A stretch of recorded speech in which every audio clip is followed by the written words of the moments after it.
प्यारे विद्यार्थियों, आपको मेरा प्यार भरा नमस्कार। लास्ट वीडियो में अपन ने बायो की क्लास ली थी, बायो की फर्स्ट क्लास हुई थी। मुझे उम्मीद है कि आपको क्लास अच्छे से पसंद आई होगी। पूरा वीडियो आपने देखा है तो आपको समझ में भी आ गया होगा। अब देखो, अपन टाइम वेस्ट नहीं करेंगे, लगातार अपन पढ़ाई से जुड़े रहेंगे और मैं आगे का पॉइंट स्टार्ट करने जा रहा हूँ। अपना टॉपिक था पाचन एवं अवशोषण। पाचन एवं अवशोषण, ये टॉपिक अपन ने स्टार्ट कर रखा था। इस टॉपिक में अपन ने मुख और मुख गुहा के बारे में पढ़ लिया था। मुख गुहा में भी अपन ने जीभ के बारे में पढ़ रहे थे। किसके बारे में पढ़ रहे थे? मुख गुहा। और मुख गुहा में अपन ने पढ़ा था कि मुख गुहा में कौन कौन से अंग होते हैं। एक तो होती है जीभ, एक होते हैं दांत, एक होती है यवला और एक होती है लार ग्रंथियां।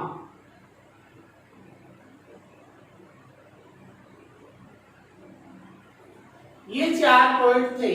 अपन जीभ के बारे में लास्ट में पढ़ रहे थे और जीभ के बारे में पढ़ा था। देखो, एक बार मैं पुनः रिपीट कर देता हूं कि इस प्रकार से अपन ने जीभ जो थी इसका डायग्राम तो बना लिया था। इस प्रकार से इस वाले पार्ट को बोलते हैं हायोड, इसे बोल रहे थे फ्रेनुलम। और ये जीभ है, इस जीभ पे क्या पाई जाती है? इस प्रकार से स्वाद कलिकाएं पाई जाती है और ये स्वाद कलिकाएं अपने को करवाती है स्वाद का ज्ञान। अब देखो, अपन ने ये भी पढ़ लिया था कि सबसे पहले अपन मीठा खाना पसंद करते हैं, क्योंकि आगे वाला पार्ट टेस्ट ही कैसा देता है? मीठा। सबसे लास्ट में कड़वा, साइड वाला पार्ट कैसा टेस्ट देता है? खट्टा। और ये बीचों बीच वाला पार्ट, ये पास वाला नमकीन। और ये बीचों बीच वाला ये जो पार्ट है, ये क्या होता है? स्वादहीन। इस प्रकार अपन पढ़ रहे थे तो अपन ने क्या देखा था कि अपनी जो जीभ होती है उसका आगे वाला जो पार्ट होता है वो कैसा टेस्ट देता है? वो देता है मीठा, मीठा स्वाद देता है। जीभ का जो पीछे वाला पार्ट होता है वो कड़वा टेस्ट देता है। साइड वाला जो पार्ट होता है वो खट्टा, उसके पास वाला नमकीन और बीचों बीच कोई टेस्ट नहीं देता, क्योंकि यहाँ पर क्या नहीं पाई जाती? स्वाद कलिकाएं। क्योंकि बीचों बीच में जीभ पे क्या नहीं होती? स्वाद कलिकाएं नहीं होती। स्वाद कलिकाएं नहीं होती, कोई टेस्ट नहीं देगा। अब देखो, आगे की बात ये है कि जो वर्ध व्यक्ति होते हैं, उन वर्ध व्यक्तियों की जो जीभ पे स्वाद जो कलिकाएं हैं, उन स्वाद कलिकाओं की संख्या जैसे जैसे उनकी उम्र बढ़ती जाती है, स्वाद कलिकाओं की संख्या क्या होती जाएगी? कम होती जाएगी। तो वर्ध जो व्यक्ति होते हैं उनमें स्वाद कलिकाओं की संख्या क्या होती है? कम होती है। इसलिए वो जो भी खाना खाएंगे वो यही बोलेंगे कि खाना बहुत टेस्टी था, बहुत अच्छा बना, अच्छा लगा। क्यों? क्योंकि उनको टेस्ट का पता कम चल पा रहा है। और जो युवा होते हैं उनमें स्वाद कलिकाओं की संख्या बच्चों में क्या होती है?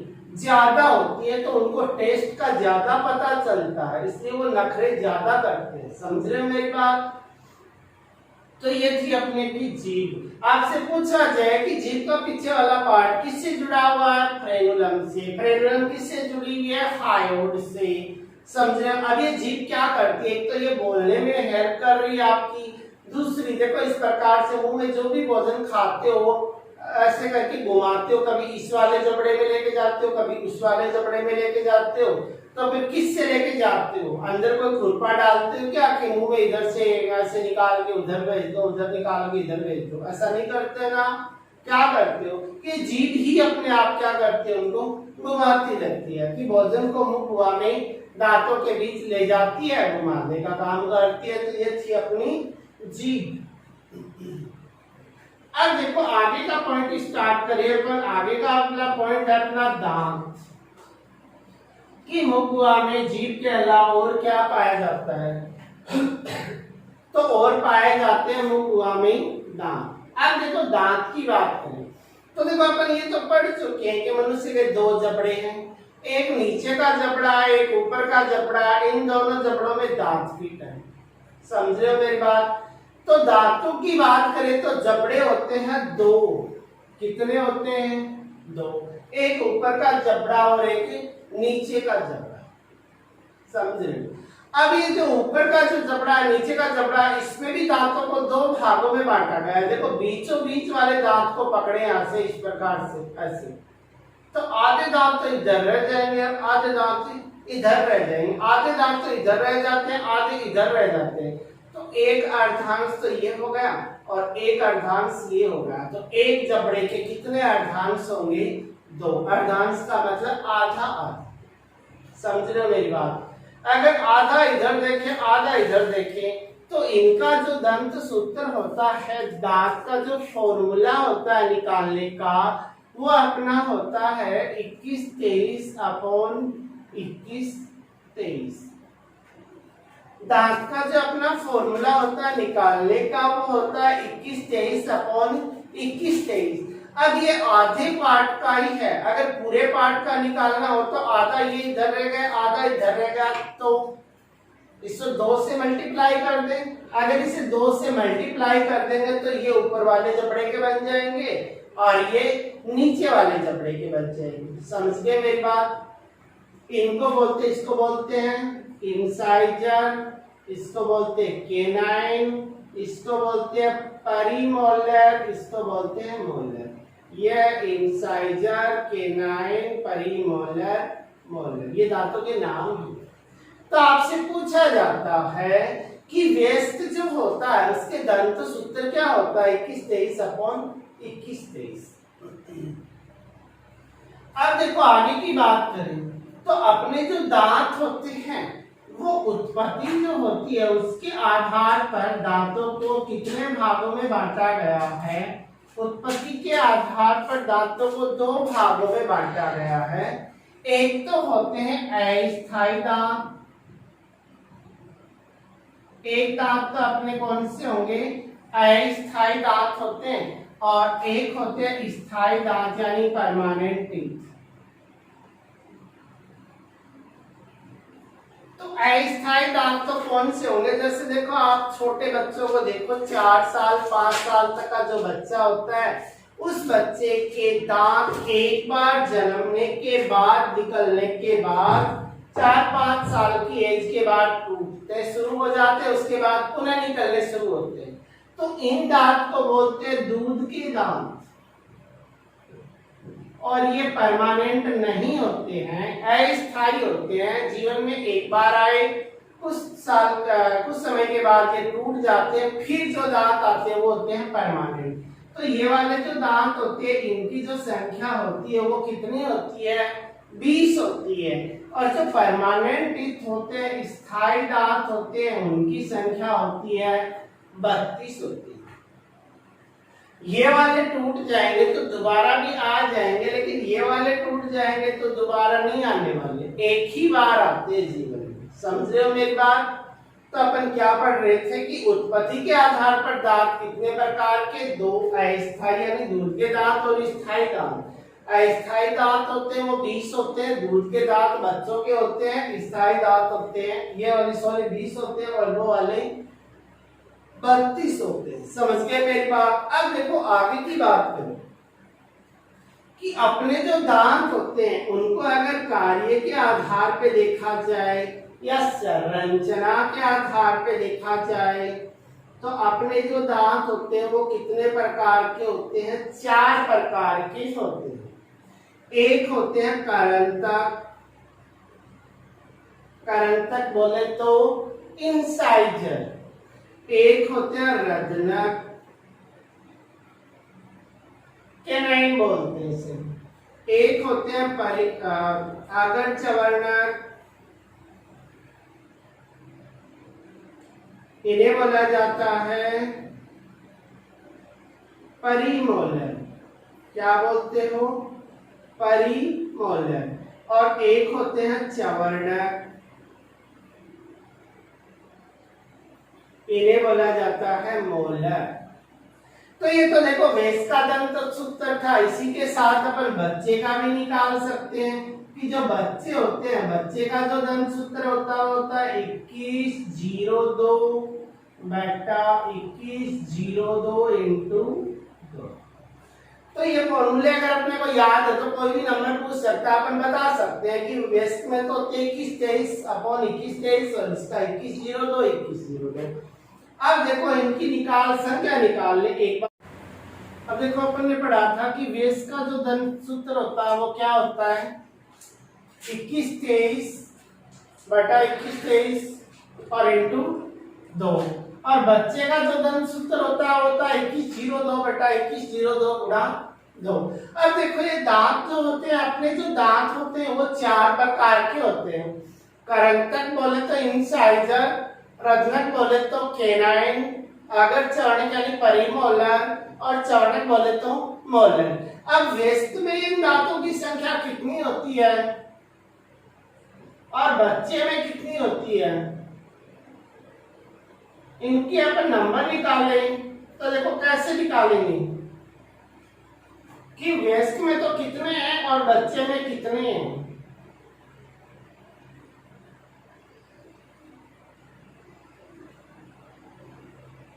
जैसे अपना फॉर्मूला उसमें मान रखते जाओ और निकालते जाओ। जैसे करंतक की बात करें तो ऊपर वाले जबड़े की बात करें तो 2 दूनी 4, निचले जबड़े की बात करें तो 2 दूनी 4।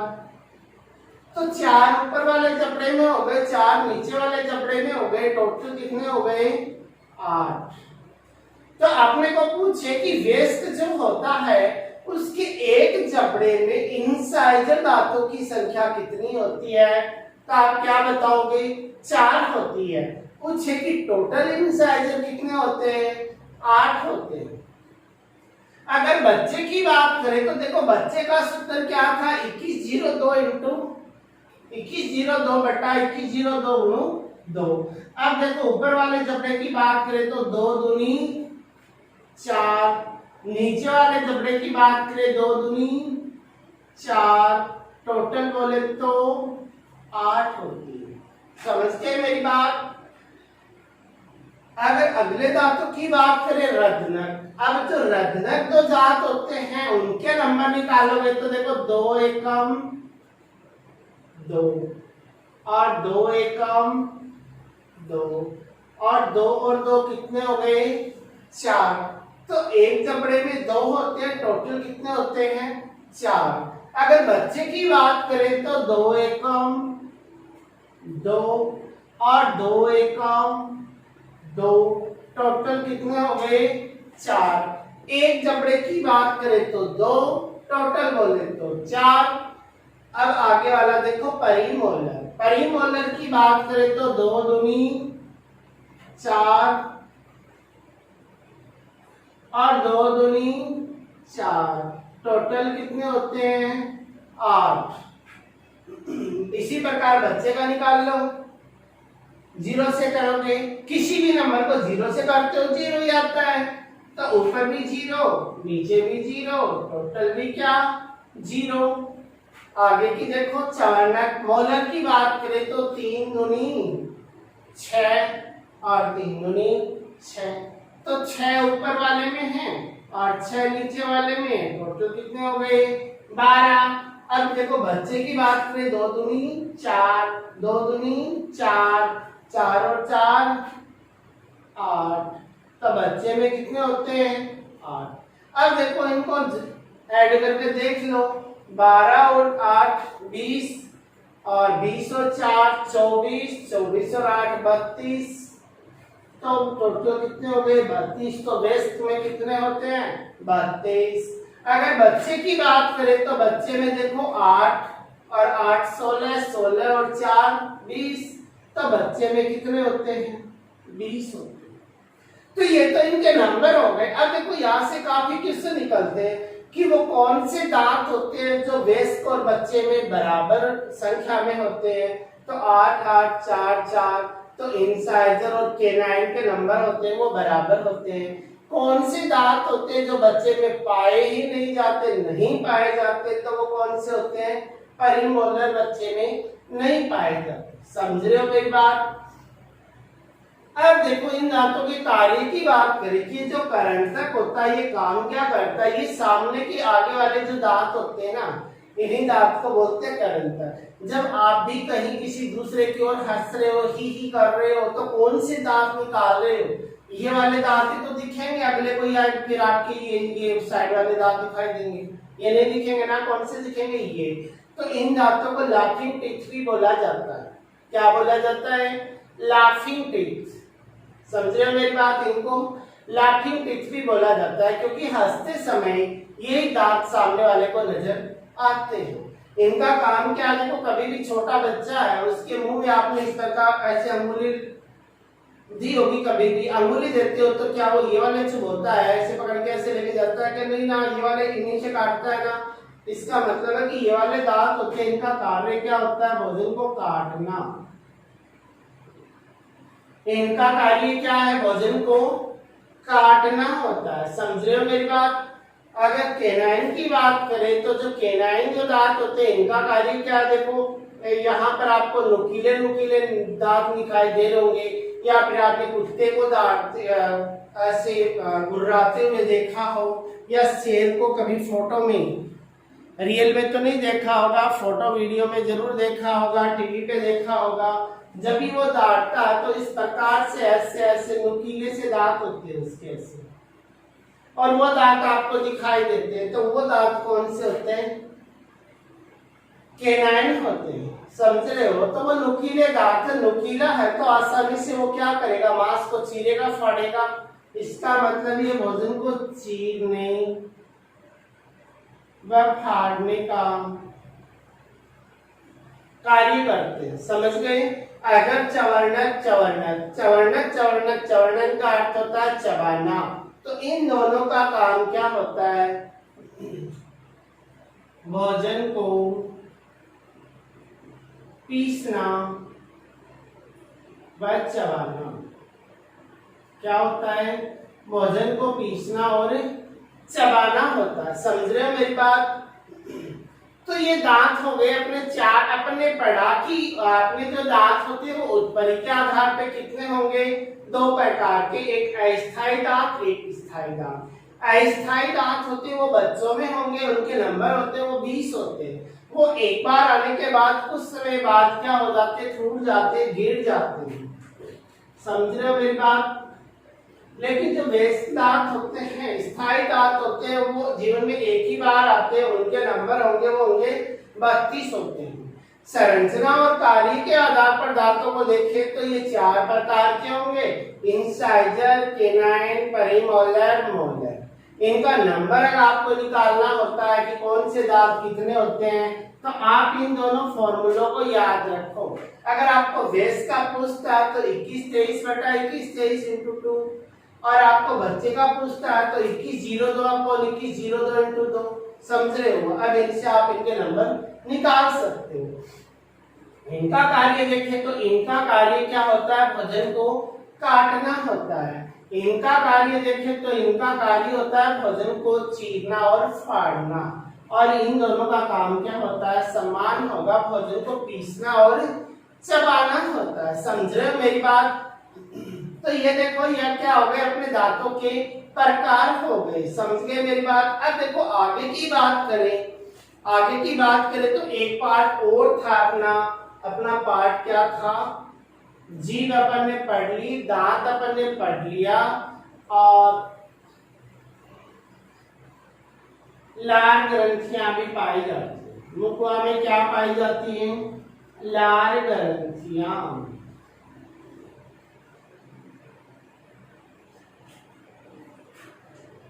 अब मुखवा में पाई जाती है लार ग्रंथियां।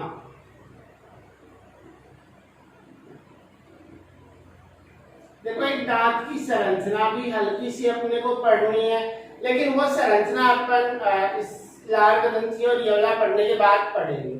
देखो लार ग्रंथियों की बात करें तो लार जो ग्रंथियां होती हैं वो लार ग्रंथियां क्या किसका स्त्राव करती है? ये लार का स्त्राव करती है। किसका स्त्राव करेगी? लार। लार को कभी आपने छू के देखा है? आपको मिठाई सामने रख दी जाए, रसगुल्ले मुंह की ओर आ रहे, तुरंत आपके मुंह में क्या आ जाती है? लार। उस लार को हल्का सा नीचे गिरा के ऐसे छू के देखना, वो आपको चिकनी नजर आएगी, वो तरल है, पानी की तरह नजर आएगी। समझ रहे हो मेरी बात? ये जो लार जो ग्रंथियां होती है, ये लार ग्रंथियां 3 जोड़ी होती है। एक जोड़े में कितने होते हैं? 2 होते हैं। जैसे मुर्गे की बात करें, एक मुर्गा एक मुर्गी, एक जोड़ा बनता है। तो वैसे ही जोड़े की बात करें तो जोड़े में होते हैं 2 और 3 टोटल है। तो कुल कितनी हो गई? लार ग्रंथियों की संख्या 6 होती है।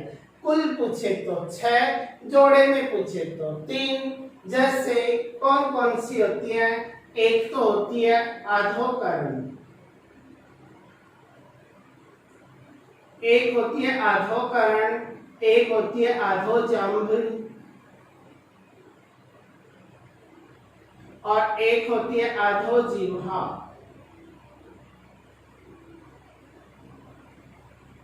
अधोकर्ण, अधोजंभ और अधोजिह्वा। समझ रहे हो मेरी बात? तो ये 3 जोड़ी क्या है? लार ग्रंथियां हैं। ये 3 जोड़ी क्या है? लार ग्रंथियां हैं। अब देखो बात करें कि इनका इंग्लिश वर्ड क्या होता है। इंग्लिश में इनको बोलते हैं पैरोटिड, पैरोटिड। एक होती है लिग्वल और एक होती है सबलिग्वल। तो इनके इंग्लिश वर्ड पूछे तो पैरोटिड, लिग्वल और सबलिग्वल। तो इनकी तुलना में वो नाम ज्यादा इजी है, तो आप इंग्लिश वर्ड याद रखोगे पैरोटिड, लिग्वल, सबलिग्वल। हिंदी में आपको तो अधोकर्ण, अधोजंभ, अधोजिह्वा। देखो ये अधोकर्ण कहाँ होती है? ये अपना कान होता है, इस कान के ये पास वाला, ये वाला जो पार्ट होता है, ये वाला पार्ट, इस वाले जो पार्ट पे यहाँ जो लार ग्रंथि होती है उसको बोला जाता है अधोकर्ण। एक इस पार्ट में होगी, एक इस पार्ट में होगी, तो टोटल कितनी होती है? 2। जोड़े में पूछे तो 1 जोड़ी होती है। कितनी होती है? 1 जोड़ी। नंबर में पूछे तो 2। एक होती है अधोजंभ। अधोजंभ यानी ये वाला जो पार्ट होता है, ये वाला गाल वाला पार्ट, जबड़े वाला पार्ट, गाल वाला बोल सकते हैं। इस वाले जो पार्ट में पाए जाते हैं उसे बोलते हैं अधोजंभ। एक इधर होगी, एक इधर होगी, टोटल कितनी होगी? 2। और जोड़े में पूछे तो 1 जोड़ी होती है। अधोजिह्वा, जो जीभ के नीचे वाला जो पार्ट होता है उस भाग में जो पाई जाती है वो अधोजिह्वा, और ये भी 2 होती है। और जोड़े में पूछे तो 1 जोड़ी होती है। तो लार ग्रंथियों की संख्या कितनी होती है? 3 जोड़ी होती है। संख्या में पूछे 6 होती है। कहाँ होती है? अधोकर्ण कान के पास, अधोजंभ जबड़े गाल वाले पार्ट में, अधोजिह्वा जीभ के नीचे वाले पार्ट में, या इनको बोलते हैं पैरोटिड, लिग्वल, सबलिग्वल। समझ गए मेरी बात? तो ये 3 जोड़ी लार ग्रंथियां थी। ये लार ग्रंथियां किसका स्त्राव करती है? लार का स्त्राव करती है। और लार जो होती है वो तरल होती है। आप देखा होगा, लार सबने देखी है, तरल है, चिकनी है। अब ये लार है वो तरल है, चिकनी है, तो जैसे अपन भोजन मुंह में लेंगे, बार बार चबाएंगे, जीभ से उधर पटकेंगे, उधर से इधर पटकेंगे, तो ये लार जो है भोजन के साथ मिक्स हो जाएगी। और भोजन के साथ मिक्स हो जाएगी तो चिकना बना देगी, उसको लसलसा बना देगी, ताकि आप गटक रहे हो तो वो आसानी से नीचे की ओर चला जाए। तो लार का काम क्या है? भोजन को चिकना बनाना, ताकि निगलने में क्या रहे? आसानी रहे। एक बात और देखें कि लार जो होता है उसमें 98 से 99% तक क्या पाया जाता है? पानी पाया जाता है। लार जो होती है उसमें 98 से 99% पानी होता है, इसलिए लार क्या होती है? तरल होती है। बाकी का जो बच गया 1 से 2% वो पाए जाते हैं एंजाइम। क्या पाए जाते हैं? एंजाइम पाए जाते हैं। अब एंजाइमों की भी बात करें तो लार में दो प्रकार के एंजाइम होते हैं। एक होता है टाइलिन, लार एमाइलेज भी बोलते हैं, और एक होता है लाइसोजाइम। एक तो होता है टाइलिन और एक होता है लाइसोजाइम। देखो ये जो लाइसोजाइम जो होता है वो एंजाइम क्या करता है कि अपन जो भी भोजन खा रहे हैं उसमें कोई मान लो जीवाणु आ गया, कोई बैक्टीरिया आ गया, तो उस वायरस जो भी आ जाए, मतलब सूक्ष्म जीव आ जाए, उस जीव जो है उसकी भित्ति जो है बाहर वाली लेयर उसको क्या कर देगा, नष्ट कर देगा, तो वो जीव भी क्या हो जाएगा, मर जाएगा। इसका मतलब है कि भोजन में आए सूक्ष्म जीवों को क्या करता है, नष्ट करता है। समझ के मेरी बात? तो आपसे पूछा जाए कि लार में पाए जाने वाले उस एंजाइम का नाम बताइए जो सूक्ष्म जीवों को नष्ट करता है, भोजन को रोगाणु रहित करता है, भोजन के रोगाणुओं को मारता है, वो होता है लाइसोजाइम।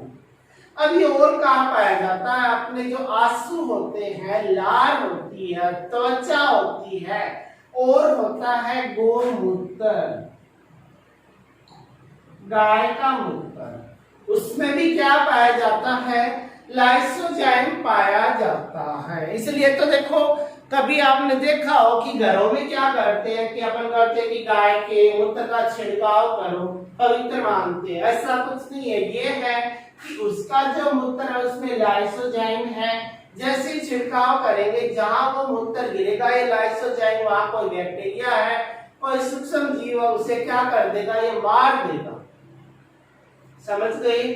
आप वाले मूत्र में लाइसोजाइम नहीं होगा। कभी आप घर के अंदर ही टॉयलेट करना शुरू कर दो, ऐसा मत करना। किस में होता है, गौमूत्र में होता है। अब देखो आगे की बात करें, एक होता है टाइलिन, इसे लार एमाइलेज भी बोलते हैं। क्या बोलते हो, लार एमाइलेज। ये टाइलिन क्या करता है, जो भी भोजन में आप क्या खाते हो, कार्बोहाइड्रेट खाते हो, स्टार्च, उसको ये माल्टोज शर्करा में कन्वर्ट कर देता है। माल्टोज शर्करा किसमें तोड़ देगा, ये माल्टोज शर्करा में, कार्बोहाइड्रेट को। ये जो माल्टोज शर्करा होती है एक मीठी शर्करा होती है। ये माल्टोज शर्करा मीठी शर्करा है, जिसके कारण भोजन का हल्का सा मीठा लगता है। जैसे चावल अपन खाए बिना चीनी डाले फीका खा रहे, शुरुआत में खाओगे आपको फीके लगेंगे, थोड़ी देर चबाओगे तो आपको हल्का सा मिठास नजर आएगा। अब आप कहोगे मिठास कहाँ से आया, आप क्या बोलो कि लार में टाइलिन था, टाइलिन ने क्या किया, लार चावल में कार्बोहाइड्रेट था, स्टार्च था, उसको किसमें, माल्टोज शर्करा में कन्वर्ट कर दिया। माल्टोज एक मीठी शर्करा, जिसके कारण अपने को मीठा नजर आ रहा है।